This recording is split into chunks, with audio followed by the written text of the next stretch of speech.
नमस्कार। आज हम सीधे एक बहुत ही दिलचस्प टॉपिक पर बात करेंगे, प्राइस एक्शन ट्रेडिंग। सोचिए, ये बाजार के चार्ट्स को समझने का एक ऐसा तरीका है मानो हम मार्केट की अपनी जुबान सीख रहे हों। जरा एक पल के लिए ये सोचिए कि अगर चार्ट पर दिखने वाला हर उतार चढ़ाव एक शब्द हो और हर पैटर्न एक पूरा का पूरा वाक्य, तो क्या हम उस कहानी को पढ़ सकते हैं जो बाजार हमें बताना चाहता है? जी हां, बिल्कुल पढ़ सकते हैं। और आज हम यही सीखने वाले हैं। तो इससे पहले कि हम इस भाषा को पढ़ना शुरू करें, हमें इसकी ABC यानी इसकी व्याकरण को समझना होगा। तो चलिए सबसे पहले ये जानते हैं कि आखिर ये प्राइस एक्शन है क्या भला।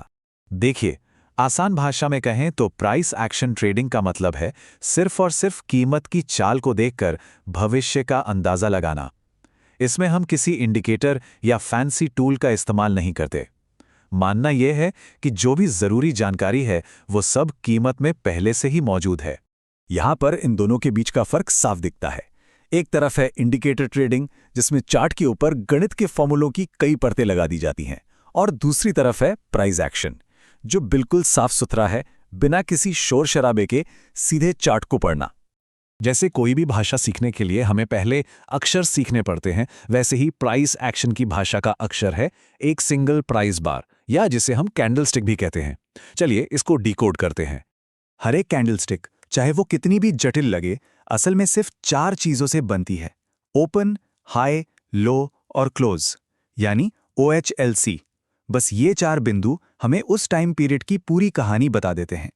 इसे ऐसे समझिए कि हर कैंडल खरीदारों और बेचने वालों के बीच एक छोटी सी लड़ाई है। बॉडी हमें बताती है कि आखिर में जीता कौन, और ये जो ऊपर नीचे की डंडियां हैं, जिन्हें विक्स कहते हैं, वो बताती हैं कि लड़ाई कितनी जबरदस्त थी। तो ठीक है, अक्षर तो हमने सीख लिए। अब देखते हैं कि इन अक्षरों को जोड़कर शब्द कैसे बनते हैं। मतलब चलिए कुछ बेसिक पैटर्न्स को समझते हैं। हमारा पहला पैटर्न है पिन बार। इसको मजाक में पिनोकियो बार भी कहते हैं। क्यों? क्योंकि ये बाजार की दिशा के बारे में झूठ बोलता है। ये एक लेवल को छूकर तेजी से वापस आ जाता है और कई ट्रेडर्स को फंसा देता है। तो जब भी कोई पिन बार बनता है, ये एक बहुत मजबूत सिग्नल होता है। ये बताता है कि मार्केट ने उस प्राइस लेवल को बुरी तरह से रिजेक्ट कर दिया है। मतलब एक पार्टी ने पूरा जोर लगाया, लेकिन दूसरी पार्टी ने उन्हें धकेलकर वापस अपनी जगह पर भेज दिया। अगला पैटर्न है इनसाइड बार। ये एक छोटी कैंडल होती है जो अपने पिछली बड़ी मदर कैंडल के अंदर ही सिमट कर रह जाती है। ये ऐसा है मानो मार्केट एक लंबी सांस ले रहा हो, एक ठहराव का पल। ये पैटर्न हमें बताता है कि बाजार में कंफ्यूजन है और अस्थिरता कम हो गई है। ये एक स्प्रिंग की तरह है जो दब रहा है ताकि बाद में जोर से उछल सके। अक्सर ये किसी बड़े मूव से पहले की शांति होती है। और अब एक बहुत ही पावरफुल पैटर्न, एनगल्फिंग पैटर्न। जैसा नाम है वैसा ही काम है। इसमें एक कैंडल अपनी पिछली कैंडल को पूरी तरह से निगल लेती है।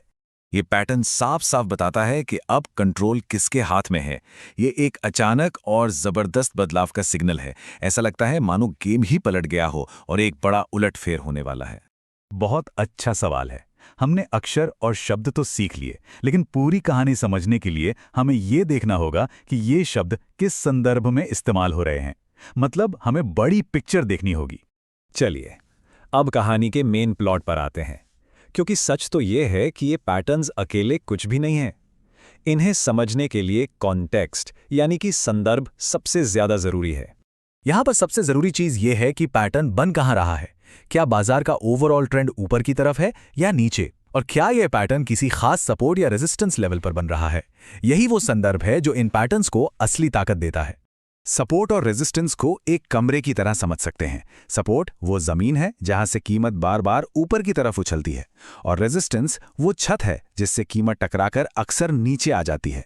ये वो जोन है जहां बाजार ने पहले भी बड़े फैसले लिए हैं। तो यहां से हमें क्या सीख मिलती है?